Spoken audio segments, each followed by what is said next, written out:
Kriti Mehta, and you're watching the World Report on NewsX World. Let's take a look at the top headlines. Venezuelan President Nicolás Maduro has lashed out at the U.S. raid on a Venezuelan oil tanker. The U.S. maintains that the seizure of the tanker took place due to the fact that it was ferrying sanctioned oil between Venezuela and Iran. Russian President Vladimir Putin has met with his counterparts at the Central Asia Summit in Turkmenistan, where he has praised the country for its neutral stand in the region. Mexico's Senate has approved the hikes to tariff rates imposed on several Asian countries, including India and China. The move is expected to hurt foreign imports, with the rates up to 50% levied on different countries.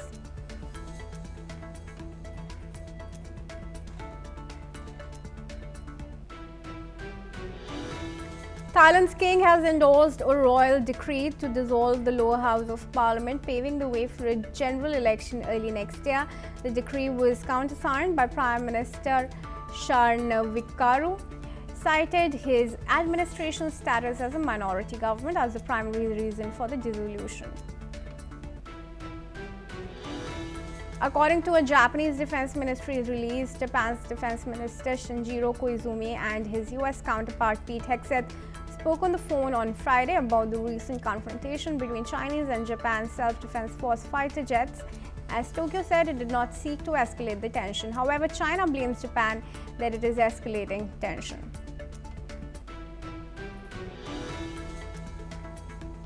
Chinese Foreign Minister Wang Yi, while hosting Brunei's second Minister of Foreign Affairs, has shared that China is ready to work with Brunei to maintain high-level exchanges and collaboration to further accelerate China-Brunei ties. The Chinese Foreign Ministry has announced that Chinese Foreign Minister Wang Yi will visit the United Arab Emirates, Saudi Arabia and Jordan from today to 16th of December. This trip comes as he was invited by all the three Arab nations and has accepted the invitation.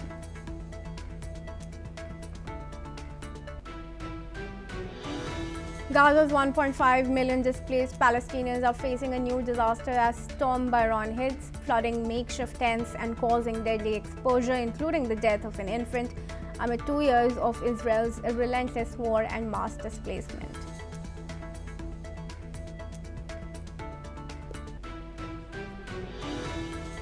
And viewers, let's start with the top focus. Russia has launched another overnight strike on Ukraine's energy grid, this time targeting key facilities in the southern Odessa region. Local officials say the drone attack sparked fires and knocked out power across several communities near Ukraine's main seaports. The country's largest private power company, DTEK, reports one of its substations was hit along with another facility owned by a separate operator. Crews have restored electricity to around 40,000 customers, but 90,000 remain in the dark. Ukraine has been facing a new wave of strikes on power plants and transport hubs as winter deepens and the war nears its fourth year. In response, the government has approved new measures to conserve electricity nationwide. And I'd now like to welcome Professor Veselin Popovsky, who is a professor and vice dean at the Jindal Global Law School. Joins us live from New Delhi. Thank you, Professor Popovsky, for joining us here at NewsX World. Now, how do you see the developments shaping up? Is it likely that Trump is going to meet with the European leaders so that a conclusion could be arrived at the peace deal finally? And do you also see it likely that Ukraine might host its election because there are voices coming in from within the country that Zelensky may not want to hold the elections?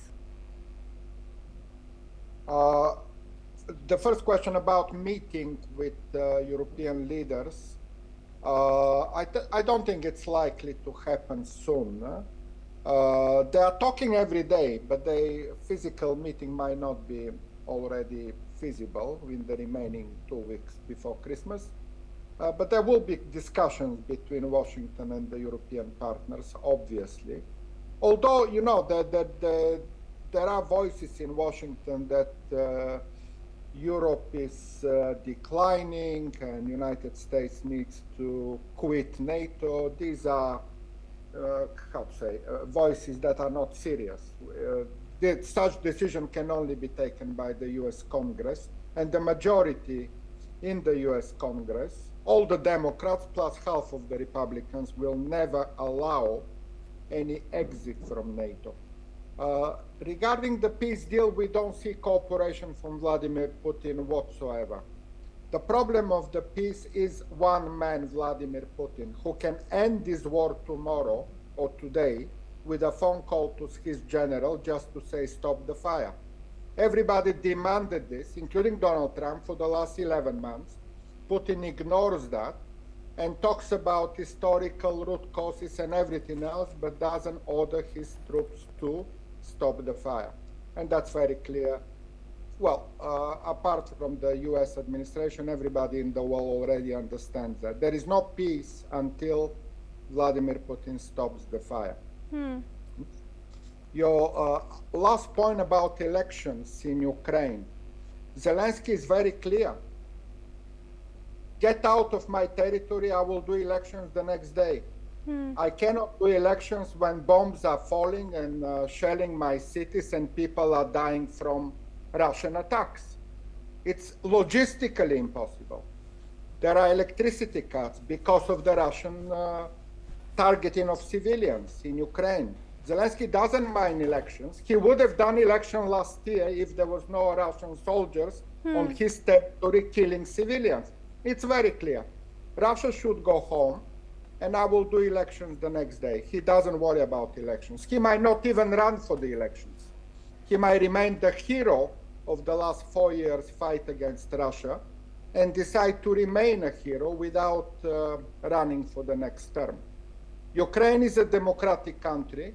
There was 6 presidents in Ukraine for the time when Vladimir Putin is power in Russia. Elections in Ukraine are something very normal. They are fair and free. It doesn't matter who wins the next election. Could be Zelensky, could be Zaluzhny, could be Ermak or anybody else. And it will not matter.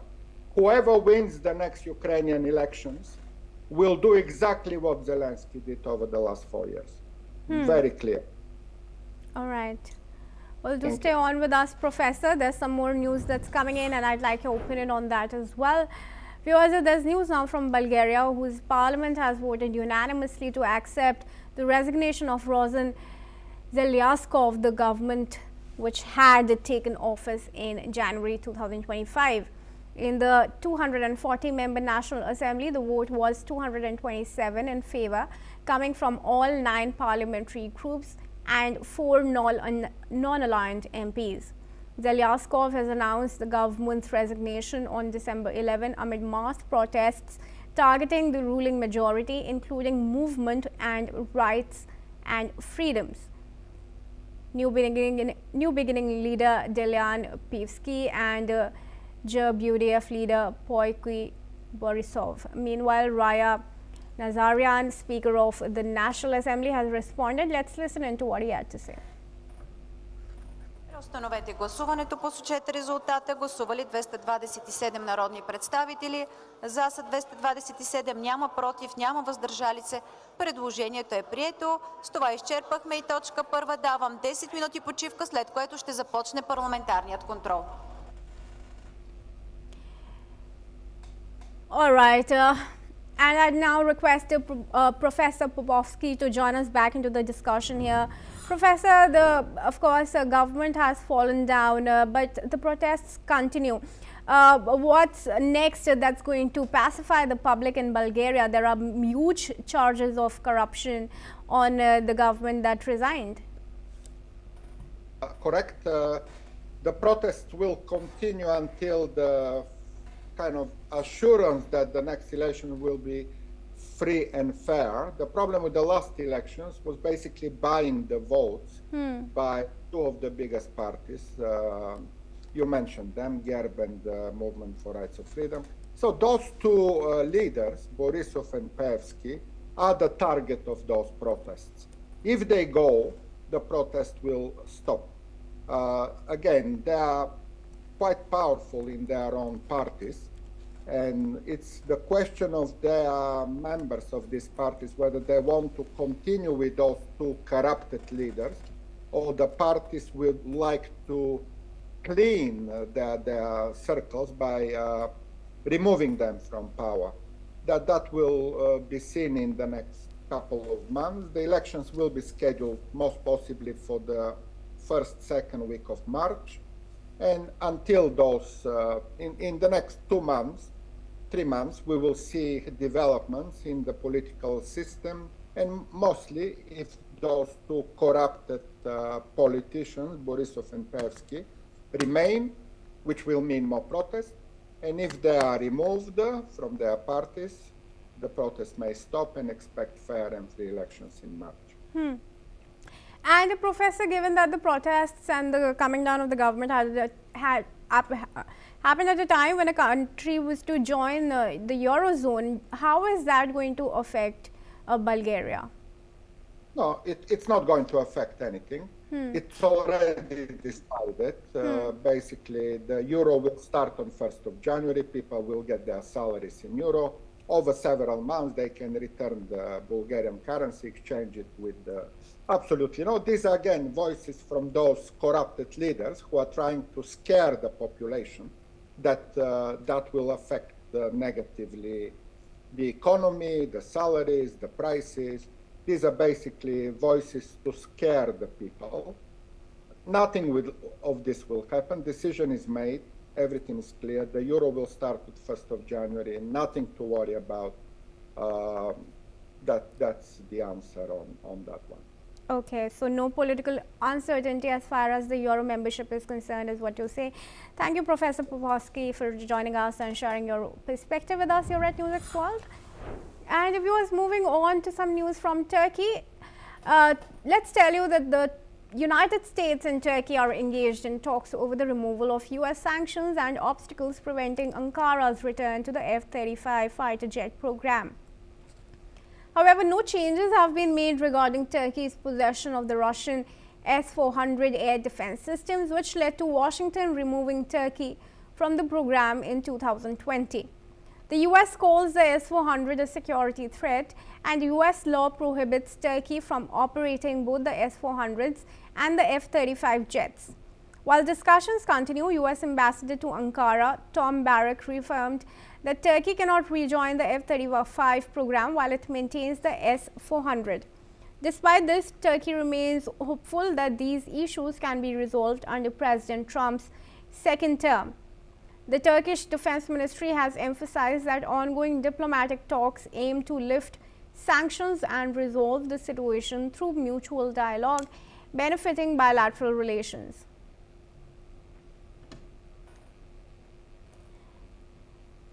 And I'm now joined in by Alison Matler, former AP Bureau Chief in Romania, joins us live from Bucharest. Thank you, Alison, for joining us once again here at NewsX World. Alison, what's your perspective on these developments that are coming in? Turkey says no change in Russian S-400s. Turkey is a major regional military power with a very interesting geostrategic position. It's next to the Middle East. Its borders all those countries of Iraq,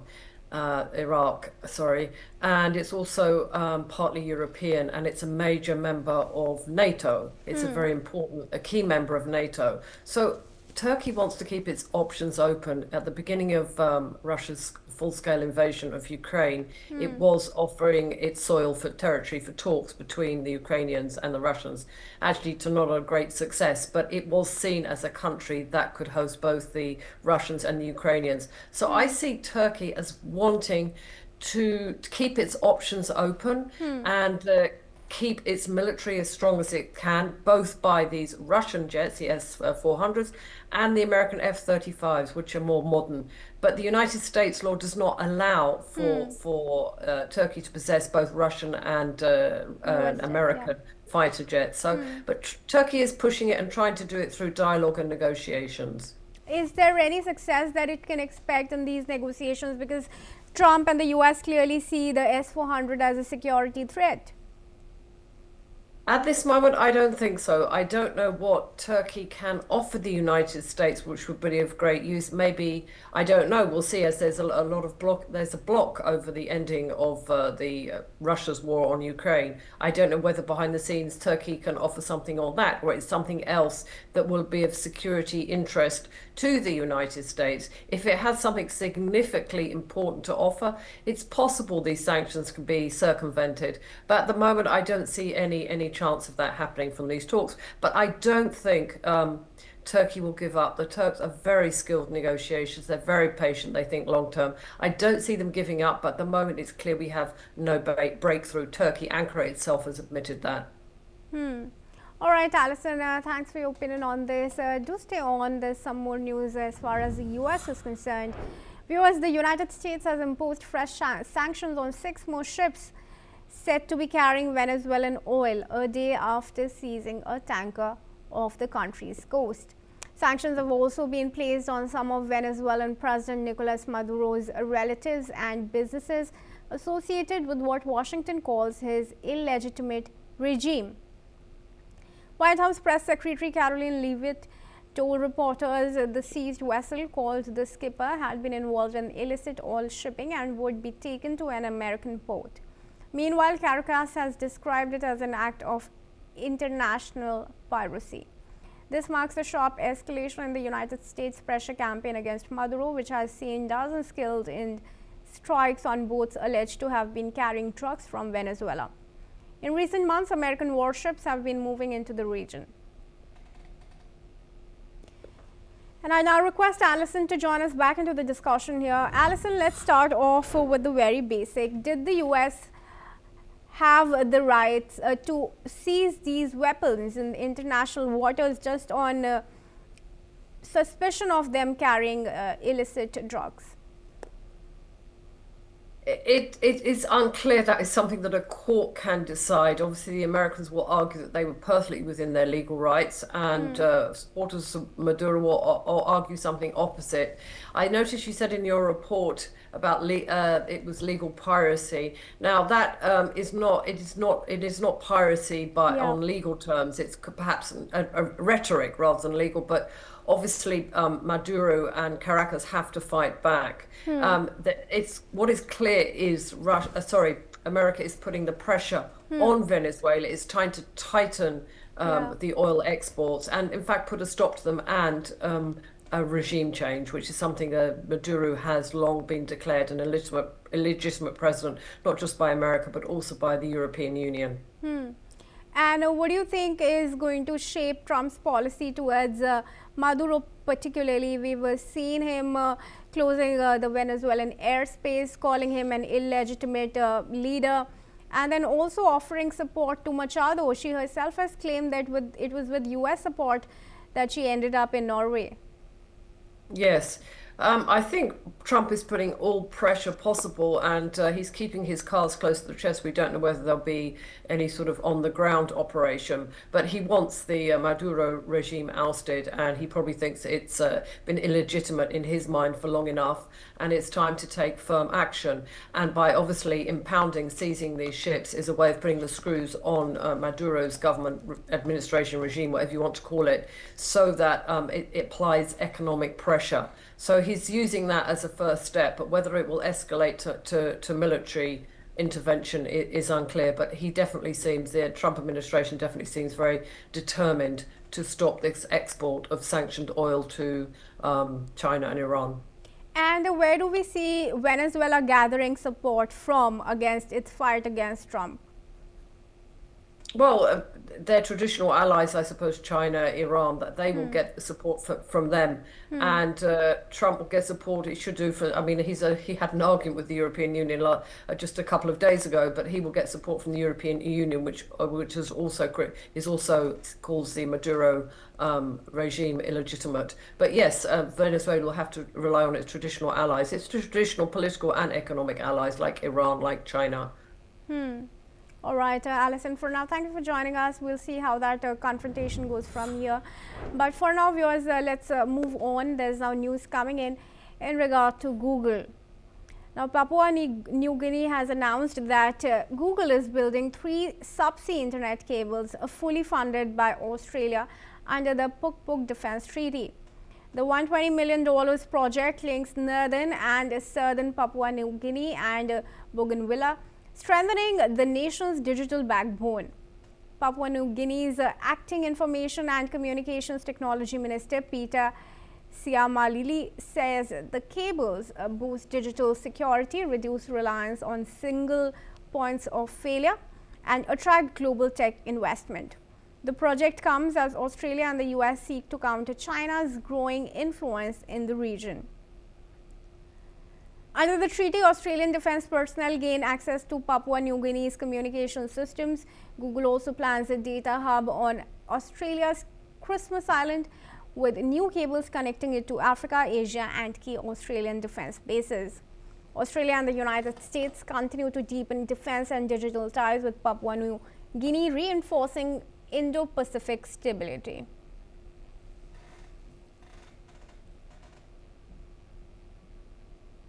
And now moving on, viewers, Nigeria and Benin say that they will act swiftly against any threats to democracy in West Africa after authorities successfully prevented an attempted coup in Benin. Nigeria's Foreign Affairs Minister Yusuf Tugar praised the rapid response, calling it a model for how the region should react whenever democratic rule comes under pressure. Tugar noted that Nigeria's own security challenges are tied to instability across West Africa and the Sahel, pointing to the fallout from the collapse of Libya's Gaddafi regime and ongoing conflicts in Mali, Burkina Faso, and Niger. He said the swift intervention in Benin was shaped by lessons learned from slower responses in earlier crises. Benin's Foreign Minister Bakari said the episode shows ECOWAS remains committed to democratic governance, highlighting the united stance of Presidents Bola Ahmed Tinubu and Patrice Talon. The pledge comes as the region continues to grapple with a wave of military coups since 2020. Let's listen in. Nigeria's internal problems are inextricably linked to the external problems. So we would not be doing ourselves any good if Republic of Benin has a problem and we don't help in tackling it and tackling it decisively. The insecurity problem that we're facing today, like I said, is a regional problem. It is a Sahelian problem, it is a Lake Chad Basin problem, and the factors that are affecting us are mostly exogenous. The security problem we're facing today is tied to the dysfunctioning of Libya, the fall of the Gaddafi regime. It is tied also to the conflict in the Sahel and the fight against terrorism in the Sahel region, in Mali, in Burkina Faso, in Niger, and beyond. It was important for all of us within our community, and especially for the two leaders of Benin and Nigeria, so respectively Their Excellency President Bola Ahmed Tinubu of Nigeria and President Patrice Talon of Benin, to show clearly that ECOWAS region is still an area where democracy prevails. This is very important, and we show that in our region, in our environment, we cannot accept those attempts to democracy. And viewers, thousands of Congolese refugees are arriving in Burundi, escaping violent clashes between M23 rebels and the Congolese military in South Kivu. The M23 rebels, who are backed by Rwanda, recently seized the strategic city of Uvira, forcing civilians to flee across the border into Burundi. Between December 5 and 11, the UNHCR has recorded 40,000 new arrivals, many of whom are being housed in overcrowded and unsanitary transit camps such as Kansega. Refugees report harsh conditions, including a lack of water, sanitation, and shelter. Many have endured long, dangerous journeys, with some losing family members to violence along the way. Aid agencies are struggling to meet the growing demand for assistance. Local resources are overwhelmed and critical shortages of food and medical supplies persist. UNHCR and local authorities are calling for urgent international support as the crisis deepens, with fears that the violence may spread further south along the Tanganyika. Il n'y en a pas de l'eau à boire, monsieur. Il n'y en a pas même de toilettes. Il n'y en a pas quoi il s'agit-il. Pour le moment, les peuples sont en train de souffrir. Vous savez, il y a l'engouement, beaucoup de populations qui sont ici, des Congolais, des Congolaises qui sont des enfants, mais nous manquons même des toilettes, ce qui c'est catastrophique. Quand vous retournez dans ces petites forêts, vous allez voir, il y a des cacas qui sont là. Mais ce sont des quoi? Notre vie et notre santé est toujours en danger. C'est ça ce que nous constatons. Niko hapa kuanzia juzi siyakula. Kisi nilikimbia na mpaka saa leo jana njoo nipata msamaria kanipatia bui nikakunywa. Siatia hata chakula mkini. Mai njoo niko nakunywa nisikie kama sauti itatoka. Njoo vile baba, mimi naomba mnisaidie na mimi baba yangu mnitafutie baba watoto. Kama bako kwa neema ya Mungu ni bapate. Kama habako basi juu mtu hata force venye vinashindikana, lakini bora na mimi mnisaidie baba yangu. And that's all we have time for. Keep watching NewsX World for all international news updates from around the world.